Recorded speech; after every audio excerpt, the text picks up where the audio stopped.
Bismillahirrahmanirrahim. Ila hadratin Nabi Mustafa Rasulullah sallallahu alaihi wasallam. Summa ila arwahi abaihi wa ikhwanihi wa azwajihi wa zurriyatihi minal anbiya wal mursalin. Salawatullah salamuhu alaihi wa alaihim ajma'in. Summa ila arwahi walidina ولمشايخنا ولمعلمينا ولجميع المسلمين والمسلمات والمؤمنين والمؤمنات. شيء لله لهم الفاتحة. أعوذ بالله من الشيطان الرجيم.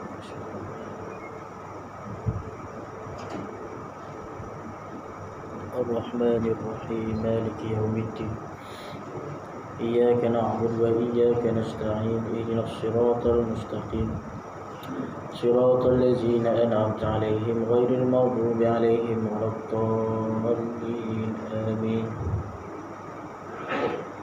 بسم الله الرحمن الرحيم. السلام عليكم ورحمة الله تعالى وبركاته.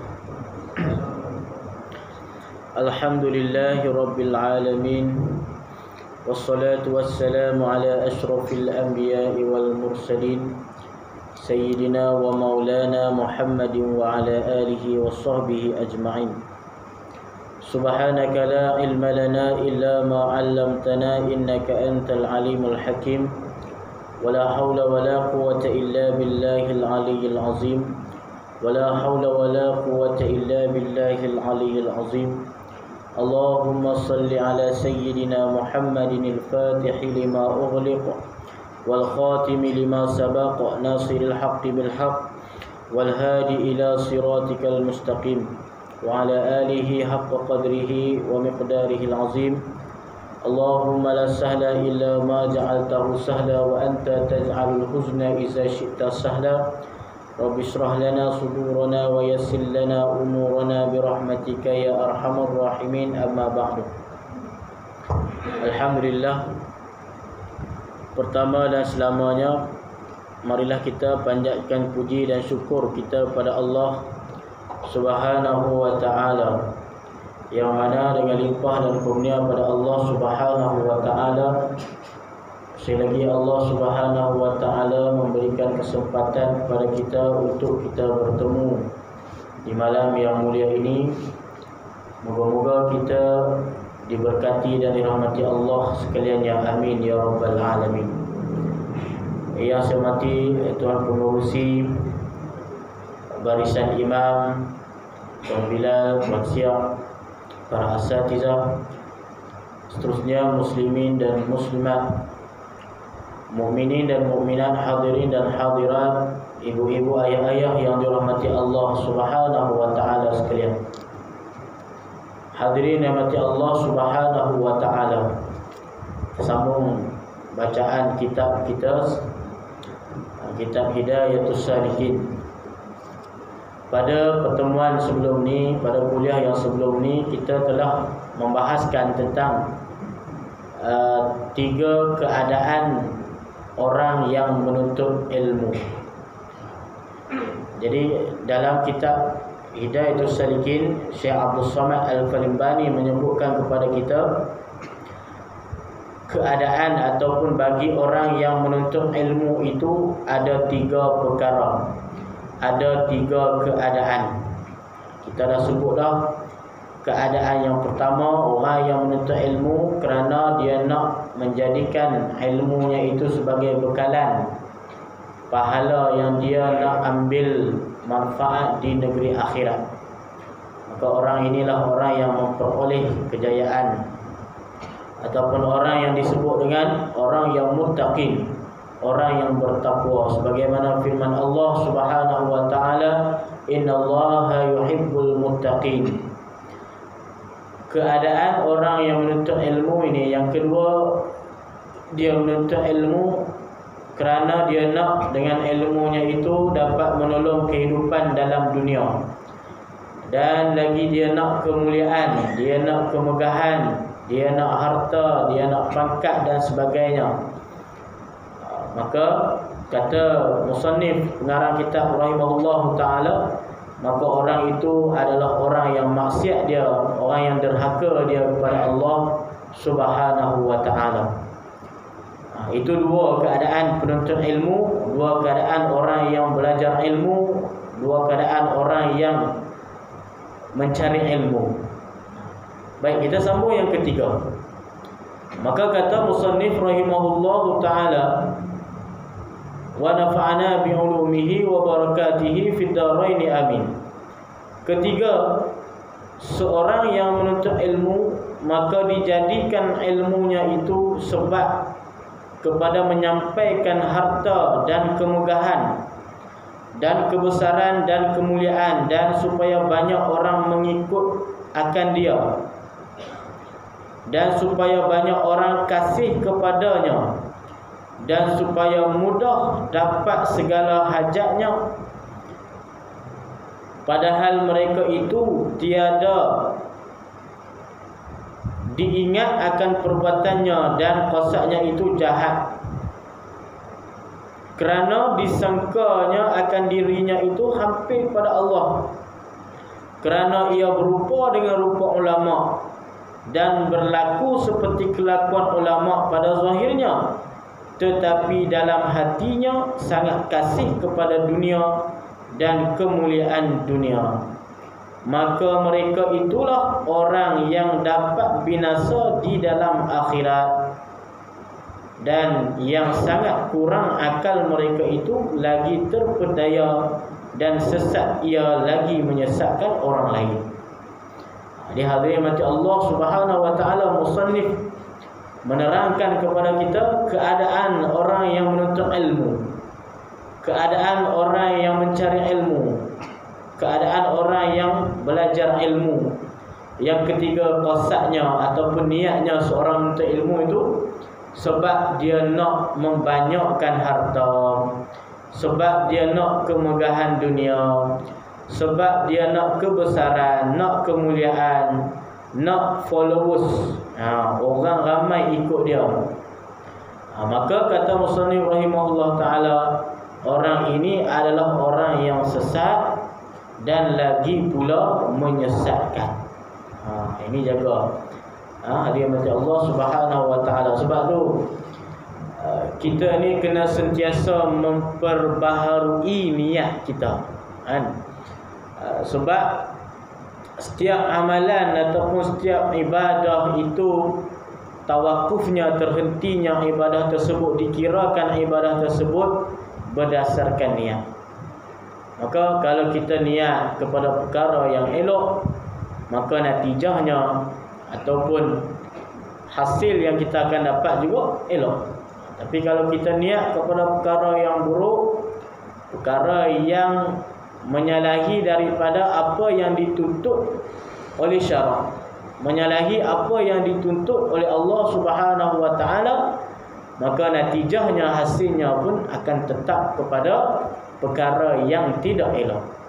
Sebab itulah kalau kita dok baca dah selalu hadis, kita dok jumpa selalu dalam hadis Nabi sallallahu alaihi wasallam, innamal a'malu binniyat. Kan hadis ni kebanyakan ulama dia meletak pada awal-awal lagi. Salah satunya Imam An-Nawawi rahimahullahu ta'ala, yang kita masyhur mendengar nama Imam Nawawi rahimahullahu ta'ala dalam kitab dia Arba'in An-Nawawiyah, matan Arba'in, hadis 40, kan? Hadis 40 yang kita selalu mendengar. Hadis 40 ni banyak kuliah-kuliah, banyak ceramah-ceramah. Kita dah dengar hadis 40. Dalam hadis 40 tu, hadis yang pertama yang diletak di dalam kitab Arba'in An-Nawawi oleh Imam Nawawi rahimahullahu ta'ala adalah hadis tentang innamal a'malu binniyat. Yakni hadis nak ceritakan kepada kita tentang segala perbuatan itu adalah tergantung kepada niat seseorang. Begitu jugalah, apalagi niat itu ada sangat dituntut, menuntut ilmu. Maka orang yang bahagian ketiga ni, dia menuntut ilmu kerana nak harta benda dunia, nak orang ikut dia, nak orang kenal dia, nak dapat habuan perkara-perkara dunia. Maka orang tersebut adalah orang yang sesat lagi pula menyesatkan. Padahal dia sangka dia itu adalah orang yang sudah dekat kepada Allah SWT, maka dia sebenarnya sudah terpedaya dengan tipuan syaitan. Sebab apa? Dia rasa dia dekat dah dengan Allah sebab hari-hari dia menuntut ilmu, hari-hari dia mendengar ilmu, pakaian dia seperti pakaian ulama, dia rasa dia ada ilmu dah. Tapi sebenarnya dia itu tak ada pun sisi ataupun makam yang istimewa di sisi Allah Subhanahu wa ta'ala. Sebab apa? Dia mencari ilmu itu dengan niat yang tak betul. Ini dengan niat yang dia nak mencari harta benda dunia, dengan niat dia nak mendapat followers dan sebagainya. Kita bahasa moden kita sekarang ni followers lah. Dalam YouTube orang tengok view berapa, follow berapa, subscribe. YouTube, dalam Instagram, dalam Facebook, lagi banyak like, lagi banyak followers, lagi terkenal, kan? Orang tu nak terkenal kena banyak followers. Orang banyak like gambar dia, banyak like posting yang dia buat dalam Facebook, video yang dia upload dalam YouTube. Bila orang subscribe dan sebagainya banyak. Itu kadang-kadang kita takut juga. Media sosial ni pun kadang kita takut. Kadang apa dia buat video mengaji misalnya, baca Quran ke, ataupun dia share ilmu. Itu satu benda yang manfaat lah. Tapi takut dia terpedaya dengan tipuan iblis, syaitan dan sebagainya. Sebab apa? Dia sampaikan ilmu, kan? Misalnya dia masukkan dalam YouTube. Kemudian dengan ilmu yang dia nak tu, dia nak follower ramai. Dia nak ramai orang like, dia nak ramai orang subscribe dia punya channel YouTube lah. Bila ramai orang subscribe, lagi banyaklah duit dapat. Bila ramai view, lagi banyaklah YouTube tu akan bayar dekat dia. Kalau Facebook akan bayar dekat dia. Maka takut di situ dia akan jatuh kepada lembah ataupun perkara yang disebutkan oleh musannif di sini bahagian yang ketiga. Dia menuntut ilmu, tapi dia nak follower ramai apa semua, subscribe banyak, dia nak duit yang banyak daripada hasil perbuatan menuntut ilmu dia tersebut. Maka jaga-jaga, takut-takut kita tergolong daripada golongan tersebut. Kita berdoalah kepada Allah Subhanahu wa ta'ala, Allah Ta'ala jauhkan kita daripada sebab yang disebutkan di sini adalah orang tersebut adalah orang yang sesat lagi pula menyesatkan. Itu yang ada ilmu. Apalagi yang dia tak ada ilmu, dia sangka dia ada ilmu. Dia tak ada ilmu, dia sangka dia ada ilmu, kemudian dia fatwa, kan? Misalnya dia fatwa dan sebagainya, dan apa yang dia fatwa, apa yang dia sebut tentang sesebuah disiplin ilmu itu, sedangkan dia tidak mendalami dalam sebuah ilmu tersebut. Dia sangka dia ada ilmu, padahal dia bukan ada ilmu. Maka situ pun adalah orang yang menyesatkan, sesat lagi pula menyesatkan. Sebab itulah hadis Nabi SAW, Nabi kata apa? Sebuah hadis, di akhir zaman ni ada satu golongan yang ittakhazan nasu ru'usa. Manusia akan mengangkat dia ini sebagai ru'usa, sebagai pemimpin, sebagai orang yang dibuat contoh. Kemudian fa'aftu bi ghairi ilm, maka mereka itu, orang yang diangkat itu memfatwakan dengan tanpa ada ilmu. Fa'adallu wa adallu, maka mereka sesat lagi pula menyesatkan. Itu takut. Takut apa? Orang yang tak ada ilmu, bahkan orang yang ada ilmu sekalipun, takut jatuhnya ke dalam lembah ataupun ke dalam godaan tersebut. Sebab tu kita kena sentiasa mentajdidkan, yakni memperbaharui niat kita. Kalau boleh hari-hari pun tak apa, kan? Hari-hari tajdidkan. Kenapa kita datang untuk menuntut ilmu? Adakah kerana kita nak menghilangkan kejahilan yang ada pada diri kita, ataupun kita nak orang tengok kita tu sebagai orang yang rajin datang kepada majlis ilmu? Itu kita kena jaga hati kita. Dia bab-bab hati ni, hadirin mati Allah Subhanahu wa ta'ala, itu masing-masing lah. Masing-masing kita ni dengan Allah Subhanahu wa ta'ala. Tak boleh kita nak condemn orang juga. Kita kata orang tu rajin datang majlis ilmu, kita kata dia nak riak, dia nak tunjuk. Tak boleh lah. Memang dia nak rajin hadir, dia itu orang yang memang ikhlas dia menuntut ilmu kepada Allah Subhanahu Wa Taala, kita tak tahu. Min af'alil qulub, perbuatan hati, ikhlas ke riak ke apa semua ni, bahagian dalam hati kita tu, yang tahu tu kita dengan Allah Ta'ala sahaja. Yang nak nilai tu siapa? Allah Ta'ala nak nilai, bukan kita yang nak menilai orang. Kita nilai ni hanya sekadar zahir sahaja. Zahir dia, kita tengok dia buat maksiat misalnya, terang-terang dia buat maksiat, kita nampak dengan mata kepala kita sendiri dia itu buat maksiat, melanggar daripada syariat, melanggar perintah Allah, perintah Tuhan, perintah Nabi SAW, maka kita hukumkan dia itu ahli maksiat. Hukum situ ya. Nak kita nak hukumkan dia pergi ke neraka? Bukan kita nak hukum tu. Mana tahu tiba-tiba dia akhir hayat dia taubat kepada Allah Subhanahu Wa Taala, masuk syurga bi ghairi hisab misalnya, tanpa hisab. Kita tak tahu akhir pengakhiran seseorang itu. Sebab tu dikirakan al-umur bil khawatim, itu kita tak tahu. Perkara yang di akhir tu kita tak tahu. Cuma kita kena menghukumkan dengan zahir kita aja.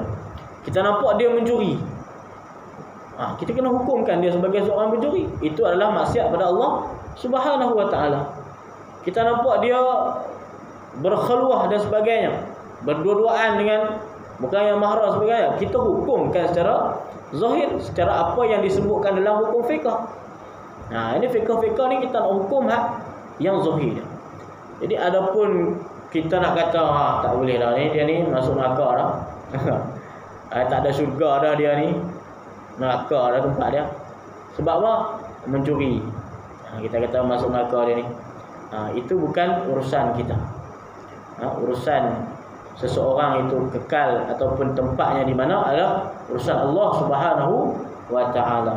Dan kita tak tahu, mungkin sekarang dia melakukan maksiat, tapi di akhir hayatnya dia bertaubat, dan Allah Taala menerima taubatnya, maka tak ada dosa, masuk kepada surga Allah Subhanahu. Kita tak tahu. At-taibu minaz zambi kama la zambalah, kata Nabi sallallahu alaihi wasallam. Orang yang bertaubat daripada dosa, kama la zambalah, sebagaimana dia tak ada dosa. Ini taubat yang betul-betul, taubat nasuha yang kita panggil kan. Taubat nasuha, cukup rukun taubat dia. Menyesal, tinggalkan, berazam tak nak buat lagi. Menyesal, kita buat dosa tu menyesal. Kemudian tinggalkan, menyesal saja tak, lepas tu buat juga, itu tak panggil taubat lagi. Duk menyesal dah, kata duk curi dulu menyesal.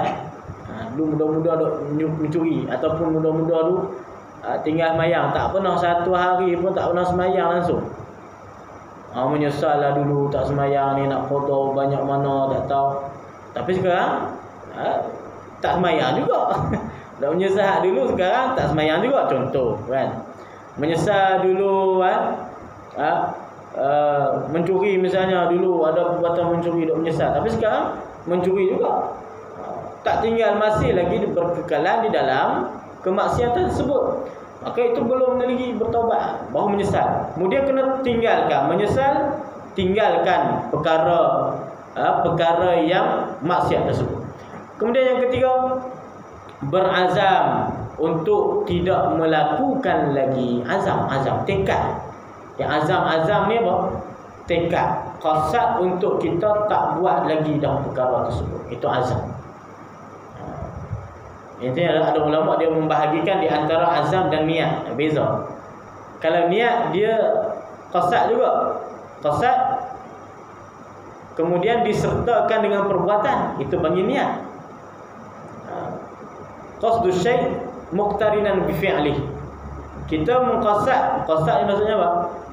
Kita niatlah qasad tu kan, niat. Bahasa Melayu kita niat juga, niat qasad, niat juga.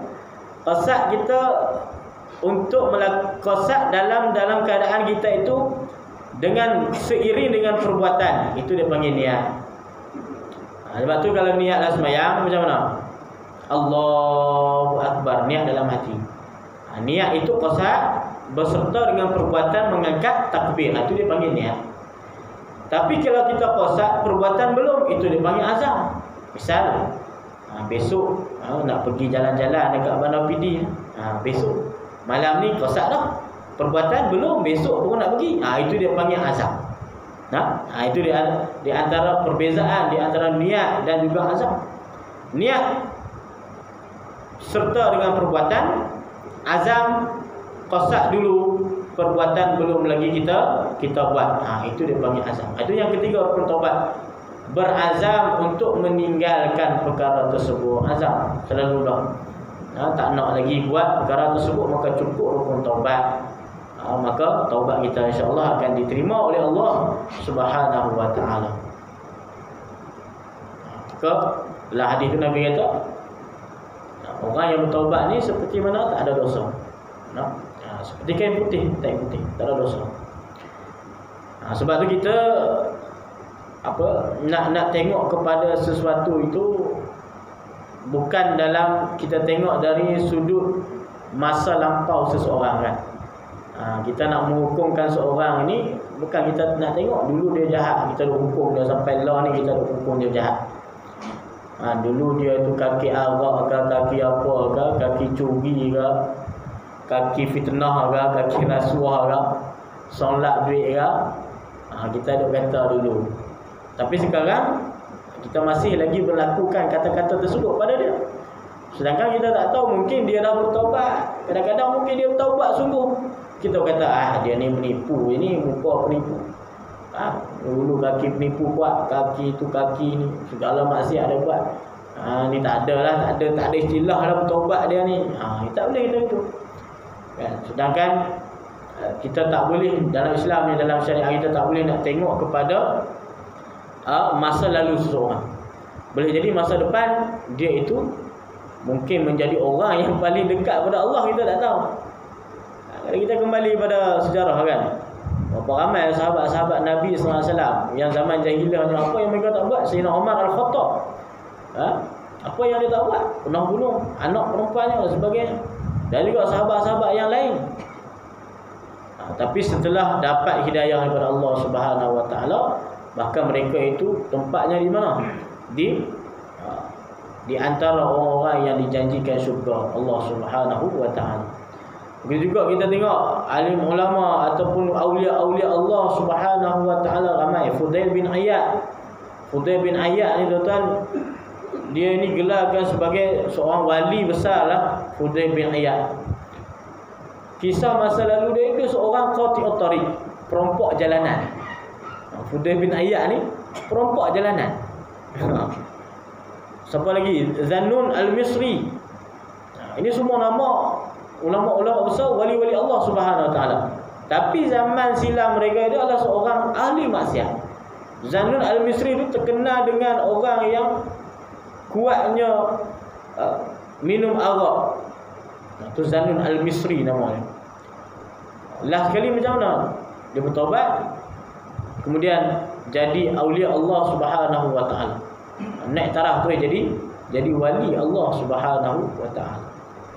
Ini kita nak menghukumkan seorang dengan masa silam atau bukan. Dan kita nak menghukumkan seorang itu tempatnya di syurga atau di neraka, itu bukan kerja kita juga. Nahnu nahkumu bizawahir wallahu yatawallas sarair. Kita hanya menghukumkan zahir, tapi rahsia hatinya, dalamannya siapa yang hukumkan, yang ketahuikan hanya Allah Subhanahu Wa Taala. Baik tuan-tuan yang Allah Subhanahu Wa Taala. Kemudian maka orang yang macam ni orang yang menuntut ilmu ni, yang dia nak pada harta-harta benda tadi, nak pada kemegahan, nak orang ikutnya, nak follower dan sebagainya, dia ini adalah terpedaya dan sesat, ia lagi menyesatkan orang lain. Dan mereka itulah sejahat-jahat daripada ulama yang dikata oleh Nabi SAW. Ni dia ada ilmu, tapi dengan ilmu dia nak benda-benda yang kita sebutkan ni, maka itulah seburuk-buruk, sejahat-jahat ulama. Lepas tu kita kena ingat, ulama ni pula ada bahagian-bahagiannya. Bukan semua ulama asal kata nama orang alim itu baik, tak juga. Sebab buktinya ada dalam hadis Nabi SAW yang Nabi gelarkan daripada golongan Dajjal.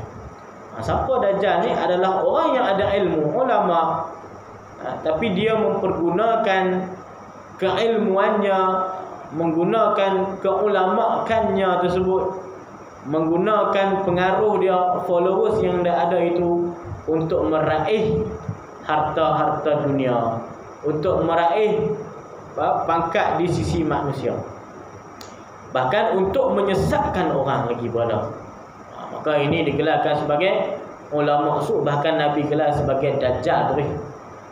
Dajjal Nabi gelar. Sebab tu hadirin mati Allah Subhanahu Wa Taala, ilmu ni juga bukan satu penentu, satu penanda aras untuk kita itu tiket untuk kita masuk syurga, belum. Tapi itu sebagai syarat prasyarat kita kata. Sebab apa? Kita nak beramal kena ada ilmu dulu. Nak ada ilmu kena menuntut ilmu. Itu jalan dia dah. Jalan dia. Kita nak syurga Allah Subhanahu Wa Taala kan. Kita nak beramal, nak syurga, mesti kita nak kena beramal dulu. Walaupun ya kita masuk syurga, tuan-tuan pun pernah dengar kan, kita masuk syurga bukan dengan amal, betul kan? Ustaz-ustaz kita berajin nak sebut lah. Kita masuk syurga bukan kerana amal kita sebenarnya, tapi rahmatillah. Kita masuk syurga adalah kerana rahmat daripada Allah Subhanahu Wa Taala. Nak dapat rahmat Allah, kalau kata tak beramal, Allah Ta'ala suruh semayang, tak semayang. Allah Ta'ala suruh puasa, tak puasa. Allah Ta'ala suruh tegakkan kebenaran, tak tegakkan. Allah Ta'ala suruh amar ma'ruf, nahi mungkar, suruh kepada kebaikan, cegah kepada kemungkaran, tidak dilakukan. Agak-agak nak dapat tak rahmat Allah SWT? Agak-agak nak dapat tak? Tak dapat. Maka nak dapat rahmat tu pun kena amal dulu, kena amal. Tapi masuk syurga bukan nak kena amal. Sebab apa tuan-tuan? Sebab kalau kita nak bandingkan nikmat yang Allah Ta'ala sediakan di dalam syurga kelak, kalau kita nak timbangkan, nak katakan itu menjadi satu tiket untuk kita mendapatkan nikmat syurga, itu takkan cukup. Bayangkan tuan-tuan, pada Allah Subhanahu Wa Taala di syurga nanti apa yang kita nak semua dapat. Kita nak timbangkan dengan amal kebaikan, yang kebajikan yang kita lakukan di dunia ni, maka tak sebesar mana dengan nikmat yang Allah Ta'ala nak janji nak bagikan di syurga kelak. Memang kalau kita nak timbang, tak tahu mana. Dan kita akan kata besar mana aja amal kita tu nak bandingkan dengan luas. Misalnya luas lautan tu, satu titis tu je amalan kita, satu titisan daripada air tu amalan kita. Nikmat syurga tu seluas lautan dunia ni.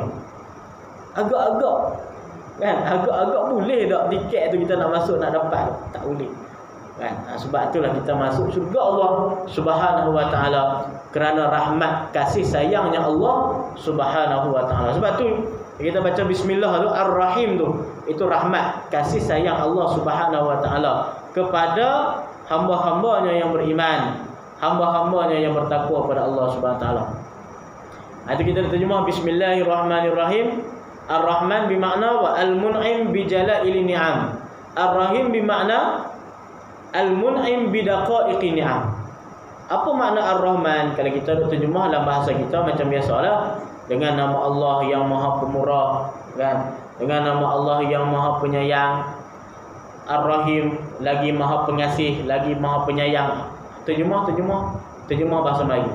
Tapi makna hakiki daripada bismillah Ar-Rahman itu maksudnya apa? Al-mun'im bijala'il ni'am.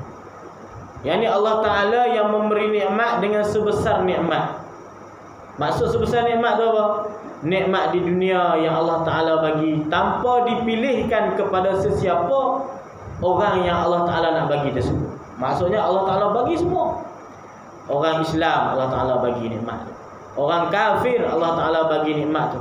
Orang yang beriman Allah Ta'ala bagi nikmat tu. Orang yang kufur kepada Allah Subhanahu Wa Taala, Allah Ta'ala bagi nikmat tu.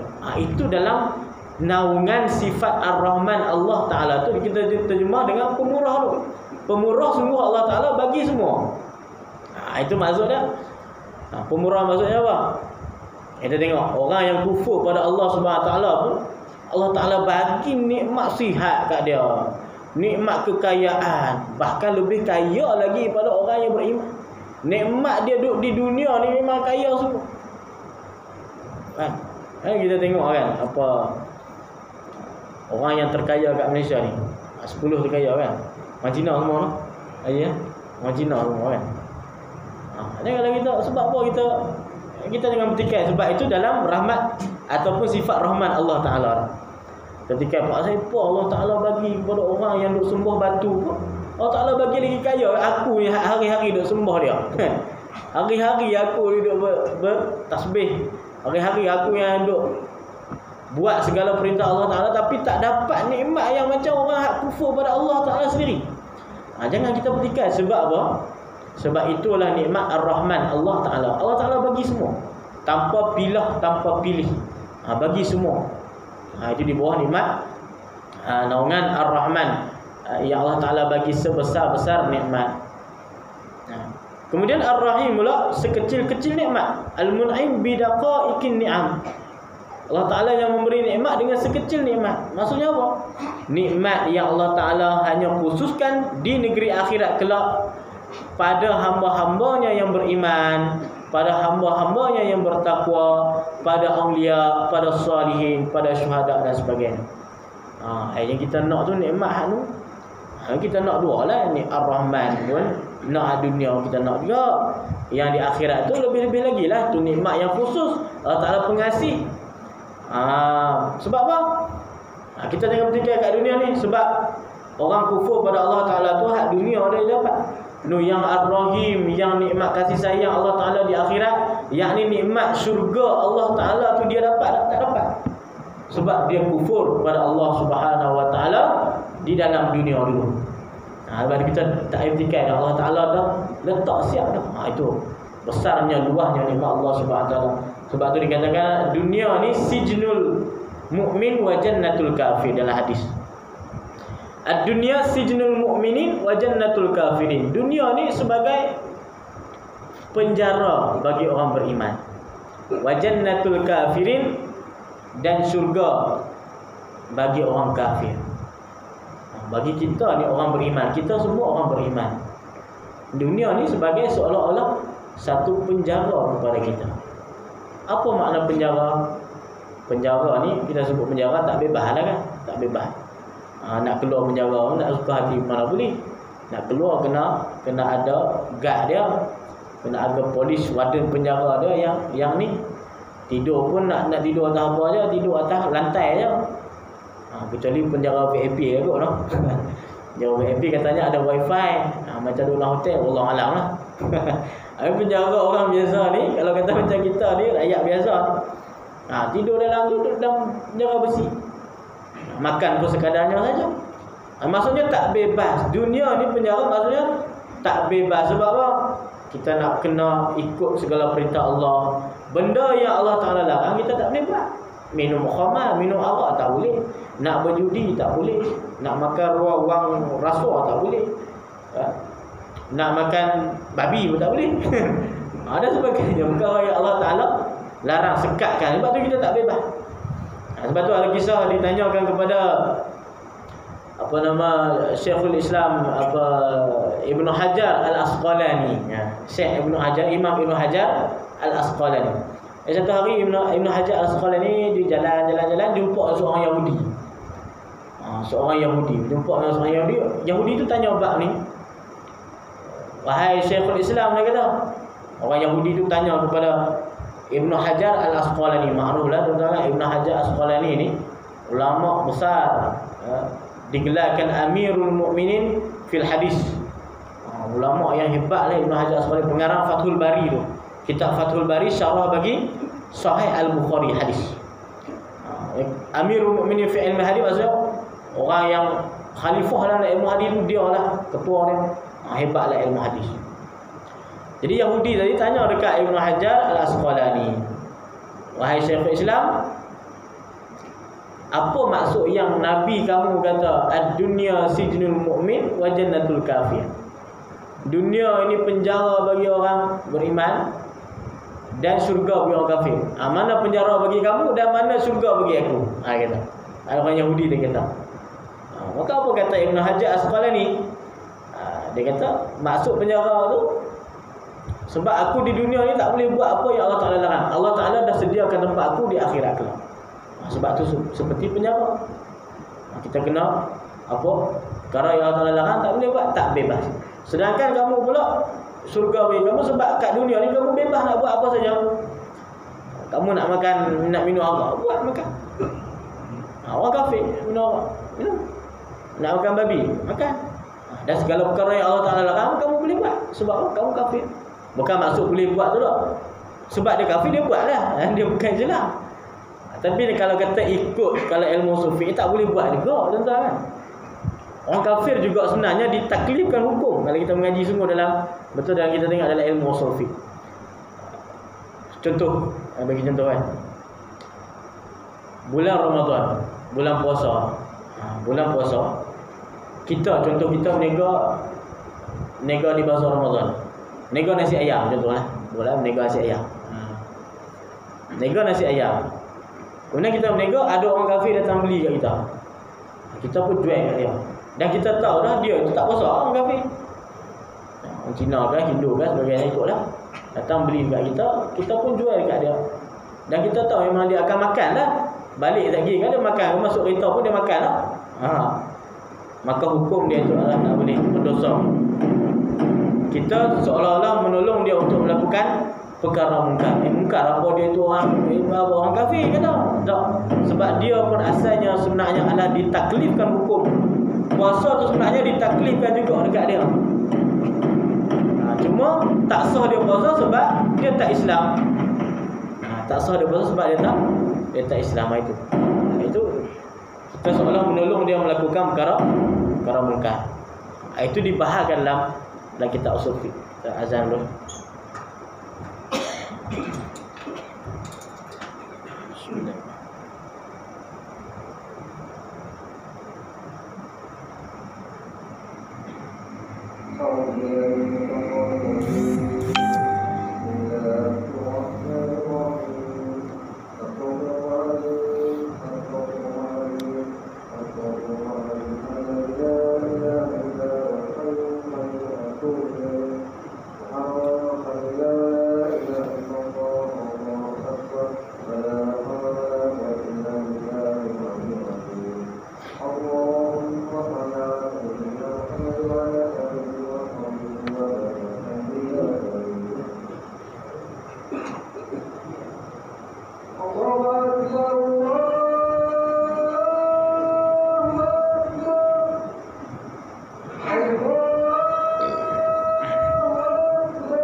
Jadi kita nak baca tu kalau yang mungkin tadi kan. Maka kita kalau boleh elakkan jual dekat orang Islam kan. Jadi dia memang tak boleh puasa sebab dia tak ada iman. Dia bukan Islam. Tak sah puasa. Tapi dari sudut kita tengok puasa itu ditaklif, maksudnya dibebankan dia. Dibeban atau tidak dia itu untuk puasa, ya. Sama macam sembahyang pun. Kemasan dia ditaklifkan juga sebenarnya, tapi tak sah untuk ditaklifkan sebab apa? Sebab dia tidak Islam, tidak iman, tidak syahadah. Sebab tu memang ada bahasan dalam kitab tu, kitab usul fiqh lah. Jadi sebab dia itu melakukan maksiat, tak puasa, dia makan, maka kita ni seolah menolong dia untuk melakukan maksiat. Kita jual kat dia. Kullu ma yuaddi ila al-haram fa huwa haram. Tiap perkara yang membawa kepada haram maka haram. Ar-ridha bil maksiati maksiatun. Ridha dengan maksiat maksiat. Kan kita ridha dengan maksiat itu kaedah kita. Kita tengok ada orang buat maksiat kan. Kita siapa tak tegur dia, biarlah, kubur masing-masing. Biarkan dia lah buat maksiat apa. Kacau kita kata. Maka seolah kita redha dengan maksiat yang dia buat tu, maka redha ataupun perbuatan kita itu pun dah maksiat dah. Paling kurang kita benci perkara tersebut. Jangan kita redha, kita benci. Kalau kita tak mampu nak tegur, kita benci perkara yang dia buat tu. Bukan benci dia tu, benci perkara, sebab perkara itu maksiat. Perkara itu haram di sisi Allah Subhanahu wa taala. Jangan kita redha, jangan kita mengiyakan apa yang dia buat tu. Maka kita sekali pun berdosa. Sebab ar-ridha bil maksiati maksiatun. Maka kisah yang Imam Ibn Hajar Asqalani tadi cerita tentang tu, dia kata surga kepada kamu ni, kenapa kamu boleh buat semua macam kat dunia ni, tapi kat akhirat kelak tak dapat dah. Allah Ta'ala balas balik apa yang kamu buat. Maka apa yang jadi masuk Islam lepas pada tu. Lepas pada Yahudi tu dengar penjelasan daripada Ibn Hajar, maka dia pun memeluk Islam. Itu cerita dia. Kisah tu ada sebut dalam kitab Tuhfatul Murid, kitab Tauhid, syarah bagi Jauharah At-Tauhid. Imam Ibrahim Al-Laqani. Tuhfatul Murid itu Imam Ibrahim Al-Bajuri. Dia rahmati Allah Subhanahu wa taala. Maka dengan sabda Nabi, ana min ghairi dajjal akhwafu alaikum minad dajjal, faqila ma huwa ya Rasulullah, faqala qala ma'sum. Artinya aku terlebih takut atas kamu daripada dajjal, akan seorang yang lain daripada dajjal. Maka kata sahabat, siapa mereka itu wahai Rasulullah? Yang siapa yang kamu kata dajjal, yang kamu takut kami daripada golongan dajjal? Maka sabda Nabi, mereka itulah ulama yang jahat. Jadi orang yang ada ilmu, bahkan ulama sekalipun, dia gunakan ilmunya bukan untuk tujuan akhirat, tujuan dunia dan sebagainya yang disebutkan tadi, maka mereka itulah yang disifatkan sendiri oleh Nabi SAW sebagai golongan dajjal. Maka kita kena hati-hati. Kita menuntut ilmu itulah dengan jalan selamatnya ni, macam kitab-kitab yang kita belajar, insya-Allah selamat. Tapi kalau kata menuntut ilmu dengan orang yang belum jelas, kadang-kadang kan ada orang yang lupa ada viral. Memang syarahan-syarahannya itu menyanggah daripada syarahan yang disebut. Dia tak baca, kadang baca kitab tapi hurai tak lama sebab tak pernah mengaji. Ataupun dia tak baca kitab pun dia terama apa yang isinya sampai kadang melincing. Dia takut. Sebab apa? Kadang dia tak pernah mengaji, tiba-tiba dia pandai bercakap. Orang pandai bercakap ni dia boleh bercakap kan, macam artis dia pun pandai bercakap. Tapi dia bercakap tu tak ada dasar ilmu. Itu orang itu pun golongan itu takut-takut yang disebut oleh Nabi SAW. Kita doa kepada Allah Subhanahu Wa Taala, kita ni dijauhi, dihindarkan oleh golongan-golongan tersebut. Kita pula minta Allah Subhanahu Wa Taala pandukan kita dengan ilmu, dengan amal kita, supaya kita menjadi satu jariah bagi kita untuk bertemu Allah Subhanahu Wa Taala di akhirat kelak. Wallahu a'lam bissawab. Bismillahirrahmanirrahim. Alhamdulillahirabbil alamin, wassalatu wassalamu ala asyrafil mursalin wa ala alihi wa sahbihi ajma'in. اللهم فقهنا في الدين وعلمنا واجعلنا من عبادك الصالحين. ربنا آتنا في الدنيا حسنة وفي الآخرة حسنة وقنا عذاب النار والحمد لله رب العالمين. السلام عليكم ورحمة الله وبركاته.